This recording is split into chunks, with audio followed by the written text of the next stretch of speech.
네, 안녕하세요. 증산도 태전 도안도장 대학생 포교회 조수정 도생입니다. 네, 여러분, 인생의 목적은 무엇이라고 생각하시나요? 나는 왜 살지? 나는 왜 태어났지? 하는 나라는 존재에 대한 궁금증. 누구나 한 번쯤은 생각해 봤을 만한 문제일 텐데요. 제가 집사부일체라는 프로그램에서 박진영이 나온 걸 봤거든요. 근데 박진영이 과거에 자신 꿈이 20억을 버는 게 꿈이었대요. 그래서 25살에 20억을 벌어서 자신의 꿈을 다 잃어버린 거예요. 근데 꿈을 잃었는데도 불구하고 이제 나중에 어느 날 자기 마음 한구석이 허전했다는 거예요. 그래서 이건 뭐지? 라면서 답을 찾아봐야겠다고 생각했대요. 1년간의 고민 끝에 저 사람의 이야기를 들어보고 싶은 존경받는 사람이 되고 싶다, 이런 생각을 했다고 해요. 이렇게 답을 찾고 난 뒤로는 허무하지 않다라는 거죠. 그래서 I want to be, 무엇이 되고 싶다, 뭐 판검사가 되고 싶다, CEO가 되고 싶다 등 어떤 위치에 서고 싶다라는 것이 꿈이 아니라 I want to live for, 무엇을 위해 살고 싶다, 어떤 가치를 가지고 살아갈 것인가 고민하면서 답을 찾아가는 것이 중요하다는 것입니다. 그렇다면 이 해답을 어디서 찾아야 할까요? 공자는 이런 말을 했습니다. 근취저신하고 원취저물하라. 인간의 존재 목적을 알려면 우주의 신비를 깨달아야 하는데, 가까이에서는 소우주인 자기 자신에게서 찾고 멀리서는 대우주, 대자연의 신비를 깨달으라는 것입니다. 인간의 마음의 세계를 파헤치기 위해서 종교가 나왔고, 대우주의 신비를 파헤치기 위해서 과학이 발전되었죠. 하지만 종교와 과학은 궁극적인 해답을 제시해주지 못했습니다. 그래서 옛 사람들, 성현들은 역철학에서 그 해답을 찾았습니다. 역이라고 하는 것은 해와 달이 합쳐진 글자입니다. 즉, 우리 하루에서 해와 달의 운행 법칙인 역철학을 알면 인간의 궁극적인 존재의 목적을 찾을 수 있는데요. 먼저 역철학의 뿌리에 대해서 알아보겠습니다. 역은 인류 황금 시절의 뿌리 문화인 신교에서 탄생했습니다. 역은 천지 만물이 한순간도 멈추지 않고 변화해 간다는 뜻입니다. 역도는 우주가 변화하는 길이며 역철학은 그 변화의 법칙을 밝힌 것입니다. 역은 크게 주역과 정역으로 나뉘는데요. 환단고기 태백일사에서는 역도의 뿌리를 환역이라고 밝히고 있습니다. 이 환역은 환국의 개창자인 안파견 환인이 삼신상제님께 계시받은 천부경을 근원으로 하고 있습니다. 환역은 둥근 하늘을 본체로 하고 땅을 변화의 작용으로 하는 채원 용방의 이치를 제시하고 있습니다. 그 뒤에 환국을 계승한 배달국의 왕자였던 테오보키씨가 백두산에서 상제님께 천제를 올리고 천하에서 하도를 계시받았습니다. 하도는 천지에 가득 찬 생명의 질서를 자연수의 법칙으로 압축한 인류사 최초의 계시도입니다. 테오보키씨는 천부경의 환역과 하도를 근거로 해서 천지 일월과 만물의 창조 법칙을 천명한 복희 8개를 최초로 창안하고 역의 기틀을 정립하였습니다. 복희를 이어서 3000년 전 주나라의 시조 문왕이 문왕 8개를 완성하고 공자에 이르러서 주역이 정립되었습니다. 정역은 19세기 후반 조선의 역철학자인 김일부 대성사에 의해서 완성되었는데요. 주역은 괴상의 논리로 공간의 변화 현상을 다루는 반면 정역은 우주의 여름에서 가을로 바뀌는 섭리를 천지의 수상의 논리로 밝히고 있습니다. 주역과 정역은 우주 시공간의 변화 법칙을 밝힌 지혜의 보고입니다. 이러한 역철학은 인류 황금 시절이었던 환국부터 19세기 후반에 이르기까지 수천 년 동안 대자연의 섭리를 밝혀왔는데요. 상제님께서도 천지의 모든 이치가 역에 들어있다라고 하셨고, 태모님께서도 우주의 순환 이치를 알아야 이 길을 찾을 수 있느니라 라고 하셨습니다. 우주의 봄, 여름인 선천 세상이 둥글어가는 비결이 바로 주역인데요. 우주가 둥글어가는 이법의 결론인 주역은 이미 6000년 전에 그려졌지만 이걸 제대로 아는 사람이 아무도 없었어요. 그래서 태상 정도사님께서는 누구든지 알기 쉽게 인생의 목적을 찾을 수 있도록 9000년 동안 내려온 우주론의 정수를 뽑아서 종이 한 장에 우주변화 원리 도표를 그리셨습니다. 먼저 우주 변화 원리 도표를 통해서 우주의 근본 법도를 알아보겠습니다. 우주는 한순간도 멈추지 않고 끊임없이 둥글어가고 있죠. 하지만 아무런 목적 없이 그냥 둥글어가는 것만 아닙니다. 상제님께서는 이렇게 말씀하셨습니다. 내가 천지를 주재하여 다스리되 생장 염장의 이치를 쓰나니 이것이 곧 무의이환이라. 바로 생장 염장이라는 제1의 근본 법칙입니다. 생장 염장은 우주의 순환 질서입니다. 그렇기 때문에 지구 1년도 생장 염장 원리에 의해 봄, 여름, 가을, 겨울로 변화합니다. 봄에는 천지가 만물을 낳습니다. 여름에는 열매를 잘 맺도록 기르고 가을에는 잘 맺은 열매를 추수합니다. 그리고 겨울에는 다음 봄에 만물을 낳기 위해 기운을 저장해 두죠. 이러한 생장 염장의 법칙은 작게는 하루의 아침, 점심, 저녁, 밤, 그리고 크게는 우리들의 인생인 소년기, 청년기, 장년기, 노년기로 볼 수 있습니다. 그리고 가장 큰 주기인 우주 1년이 있는데요. 우주의 봄에는 지구상의 인간이 출현하게 됩니다. 그리고 여름에는 폭발적인 인구 증가와 함께 문명의 성장, 발전이 일어나게 되죠. 가을에는 지구촌의 모든 문화를 하나로 통일 수렴합니다. 겨울은 우리가 알고 있는 빙하기입니다. 이것은 천지의 이법이며 스스로 그렇게만 둥글어가는 대자연의 법칙입니다. 그렇다면 생장 염장을 바탕으로 한 우주 1년의 주기는 어떻게 되는 걸까요? 지구는 하루에 360도를 도는데 1년 360일을 곱하면 지구 1년의 시간 법칙은 12만 9,600도로 변화하게 됩니다. 우주도 마찬가지로 360도 곱하기 360년 해서 12만 9,600년이라는 수가 나오게 됩니다. 이 12만 9,600수는 우주와 지구 그리고 사람에게도 적용이 됩니다. 사람은 하늘 기운을 먹으며 평균 1분에 18회 호흡을 하고 땅의 기운을 먹으며 평균 1분에 72회 혈맥이 뛰게 됩니다.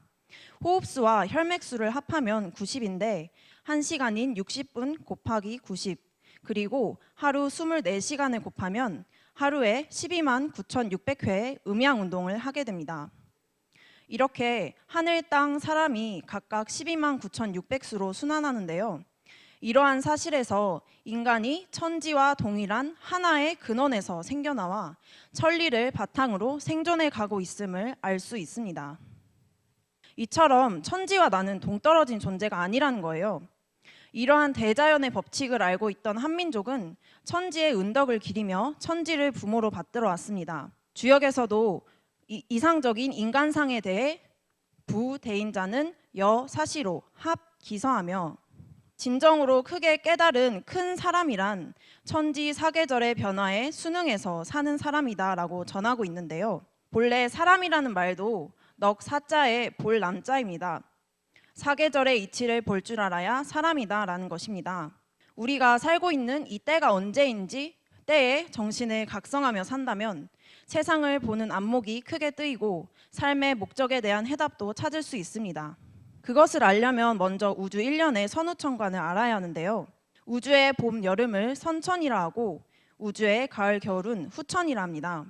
12만 9,600년 가운데 선천, 봄, 여름이 6만 4,800년, 후천, 가을, 겨울이 6만 4,800년입니다. 이 시간대 중에 인간이 문명을 이루며 살아가는 시간대는 선천의 봄, 여름 5만 년, 후천, 가을에서 겨울 초까지 5만 년, 나머지 약 3만 년은 인간과 일체 생물이 살아갈 수 없는 겨울, 빙하기입니다. 지금의 인류는 이번 우주 1년의 봄에 태어났는데요. 오늘의 문명은 약 1만 년 전에 기후 대변혁으로 출현하였습니다. 이때 전설처럼 전해오던 뮤대륙과 아틀란티스가 사라졌습니다. 이렇게 지구상에는 인간과 문명이 나타났다 사라지는 충격적인 대변혁이 주기적으로 일어납니다. 그 이유는 무엇일까요? 근대사의 진정한 출발점인 동학의 다시개벽 선언이 바로 그 해답입니다. 개벽이란 하늘이 열린다는 열개자, 땅이 열린다는 열벽자인데요. 천개지벽, 천지개벽에서 온 말입니다. 하늘과 땅의 질서가 바뀌는 것입니다. 천지 질서의 대전환으로 인류가 체험해보지 못한 새 세상이 열리는 것입니다. 개벽은 천지가 사계절로 돌아가는 시간의 마디에서 일어나는 대변혁입니다. 봄개벽, 여름개벽, 가을개벽, 겨울개벽이 있습니다. 인간에게 가장 중요하고 큰 영향을 미치는 것은 선천 봄개벽과 후천 가을개벽입니다. 선천 봄, 여름은 양운동의 때이고 후천 가을, 겨울은 음운동을 하는 때입니다. 선천개벽과 후천개벽은 천지의 질서가 음에서 양으로, 양에서 음으로 뒤집어지는 대변혁이기 때문에 그 충격이 가장 큰데요. 선천개벽은 인류가 태어나기 이전의 사건이어서 그 누구도 체험하지 못합니다. 그러나 후천개벽은 여름철 말에 사는 지구촌 모든 인류가 당면하는 전대미문의 대사건입니다. 그렇다면 우리는 지금 어느 때에 살고 있을까요? 지금의 인류는 후천개벽을 앞둔 우주의 여름철 말에 살고 있습니다. 선천의 봄, 여름은 천지가 상극의 질서로 돌아갑니다. 그 이유는 지구가 동북방으로 23.5도 기울어져 있기 때문입니다. 2편 17장을 함께 보겠습니다. 선천은 상극의 운이라. 상극의 이치가 인간과 만물을 맡아 하늘과 땅의 전란이 그칠 새 없었나니 그리하여 천하를 원한으로 가득 채우므로 이제 이 상극의 운을 끝맺으려 하매 큰 화액이 함께 일어나서 인간 세상이 멸망당하게 되었느니라. 상극의 원한이 폭발하면 우주가 무너져 내리느니라. 상극은 서로 상, 이길 극으로서 서로 대립한다, 경쟁한다 라는 뜻입니다. 이러한 상극의 질서는 봄, 여름철에 생명을 낳아 기르는 힘인데요. 끊임없이 극을 받아서 그것을 극복하면서 오늘과 같은 문명이 발달한 것입니다. 그러나 상극의 질서는 인간의 삶과 문명에 큰 원한을 품게 했습니다. 저만 해도 입시를 3번 준비했는데요. 2번째 입시에 떨어졌을 땐 정말 아무것도 하기 싫고 좌절하게 되더라고요. 그래서 10년 동안 해왔던 음악도 포기하고 싶고 어떻게 해야 할지 머릿속이 엄청 혼란스러웠습니다. 그래서 결국 삼수까지 했는데 삼수할 때는 의욕이 예전만 하지 못했죠. 이렇게 입시 경쟁에서 떨어지는 것도 힘든데 약육 강식과 우승 열패로 인한 음해와 모함으로 억울하게 죽어간 수많은 영혼들, 짐승보다 못한 대우를 받으며 비참한 삶을 살던 노예들, 전쟁터에서 죽어간 젊은이들, 신분의 벽에 가로막혀 꿈을 펼치지 못한 천민과 서자들의 원한은 얼마나 깊었을까요? 이렇게 선천의 역사는 처절한 원한의 절규 역사였습니다. 특히 선천은 음양의 부조화로 어금존양의 질서로 돌아갔어요. 음을 억누르고 양을 드높인다는 뜻인데요. 그래서 선천은 양중심의 문화로 흘러왔습니다. 남성 중심, 하늘 중심의 문화로 가부장적 문화 속에서 모든 죄악과 어둠에 대한 책임을 여자에게 떠넘겼습니다. 인간은 살아가면서 자신만의 뜻을 품고 살아가는 소망적인 존재입니다. 그렇기 때문에 뜻이 좌절되면 상처를 받고 말할 수 없는 깊은 원한을 품게 되죠. 인류 역사의 모든 비극은 이러한 깊은 원한에서 비롯된 것입니다. 이 원한이 하늘, 땅, 인간에 깊이 자리 잡고 축적되어 상극의 끝자락인 선천, 여름철 말에 다다르면 한꺼번에 폭발하게 됩니다. 이 원한이 완전히 해소되어야 천지와 인간이 진정한 성숙의 과정으로 갈 수 있기 때문입니다. 어항 속 물이 오염되면 멀쩡했던 물고기들은 병에 걸려 죽게 되죠. 물고기들이 살려면 어떻게 해야 할까요? 어항에 물을 갈아야 물고기들이 제대로 살 수 있겠죠. 이와 같습니다. 병든 천지가 개벽이 돼서 새로운 하늘과 땅으로 바뀌어야만 인간과 모든 만물이 후천 상생의 세상으로 넘어갈 수 있는 것입니다. 그렇다면 개벽은 어떤 현상으로 일어날까요? 개벽은 3대 개벽이 있습니다. 지축이 정립되면서 새로운 하늘과 땅이 열려 천지의 질서가 바뀌는 것이 자연개벽. 자연개벽 후에 새로운 문명을 개창하는 문명개벽. 그리고 본래의 신성을 회복해서 진화, 참된 나를 되찾는 인간개벽이 있습니다. 이렇게 다가오는 개벽 현상을 보며 세상 사람들도 저마다 진단을 내리고 현대 문명이 대전환하고 있다라고 이야기하고 있는데요. 문명의 충돌 저자 사무엘 헌팅턴은 세계를 개별 국가가 아니라 9개의 문명권으로 나누고 국가 간의 무력 충돌은 문명 간의 충돌이다 라고 말했습니다. 천지의 질서가 바뀌면서 문명 간의 충돌과 함께 새로운 문명이 열립니다. 현대 문명을 일군 자본주의 붕괴에 대한 진단도 있습니다. 자본주의가 인류 복지를 위해 큰 공력을 끼쳤지만 동시에 인간의 정신을 피폐하게 만들고 가족의 가치를 무너뜨리고 자연을 병들게 하고 소중한 인간 내면의 가치, 영성을 무너뜨렸다라는 것입니다. 그러면서 자본주의의 대붕괴와 함께 새 질서를 맞이하게 될 것이라고 하였는데요. 지금의 미국 자본주의도 금융위기를 초래할 수밖에 없는 방식과 제도, 사기성 금융 문화가 그대로 재현되고 있다고 합니다. 그래서 미국의 금융위기와 파산에 대해 실감나게 전한 여러 영화도 많이 나왔죠. 이런 경제위기와 함께 환경재난도 심각한 사태에 이르렀습니다. 부통령 출신 엘 고어는 기후변화는 극히 위험하며 이것은 전 지구 차원의 비상사태다라고 전했습니다. 지난 산업혁명 이후에 약 100여 년에 걸친 기후변화의 충격으로 2015년에 이르러 지구의 온도가 1도 높아졌다고 합니다. 2도 올라가면 생명 가운데 20%에서 70%가 멸종한다고 합니다. 4도 높아지면 해수면이 높아져서 뉴욕, 상하이, 시드니, 인도 등을 포함한 6억 명 이상이 사는 지역이 물에 잠길 수 있다는 것과 지구의 극이 바뀐다는 이야기도 있는데요. 해를 거듭할수록 잦아지는 지진과 화산 폭발은 자연개벽을 통해 지축이 정립되는 전조 현상임을 보여주고 있습니다. 이런 극이동에 대해 미국 언론인 출신 영능력자 루스 몽고메리는 극이동은 지구 성숙의 연장선상에서 일어나는 것이다, 이렇게 얘기했습니다. 지구의 극이동은 새하늘, 새 땅이 열리기 위한 필연적인 과정입니다. 봉자도 주역 개사 전에 장차 1년의 날수는 360이다 라고 말했는데요. 이것은 바로 23.5도 기울어져서 타원형으로 공전하던 지구가 자연개벽으로 인해 지축이 바로 서게 되면서 정원형으로 공전하는 것을 말합니다. 이러한 자연개벽과 문명개벽의 꿈은 인간개벽에서 이뤄지게 됩니다. 천지의 질서가 바뀌고 새로운 문명이 열리는 때 인간은 어떤 존재길래 자연개벽과 문명개벽의 꿈을 이룬다는 걸까요?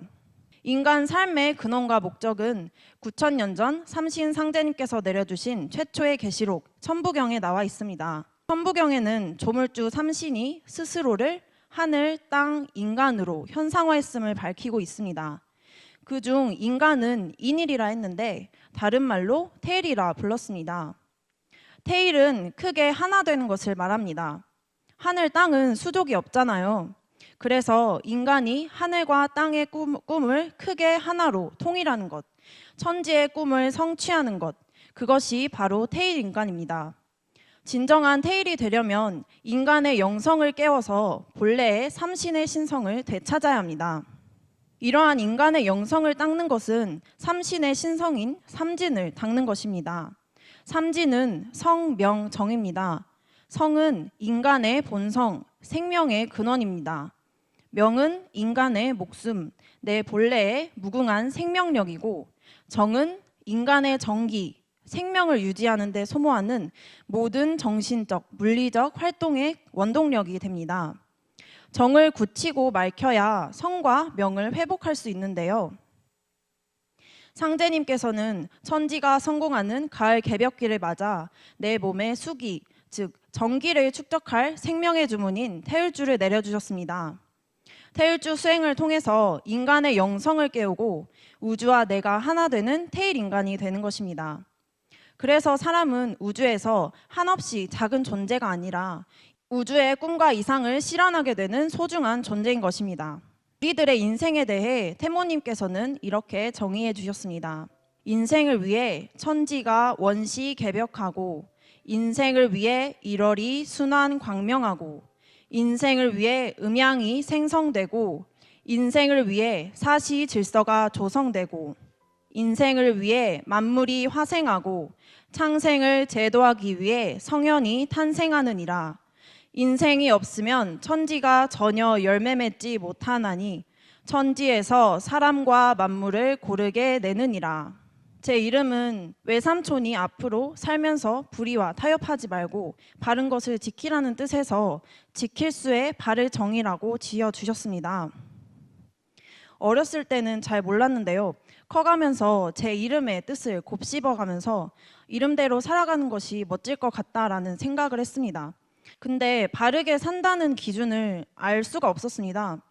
그래서 우주 1년을 공부하면서 사람은 절대 변하지 않는 기준인 천지, 이법, 사계절에 맞춰 살아가는 존재고 인생의 목적은 우주 가을의 열매인간인 테일이 되는 것이라는 걸 깨달았습니다.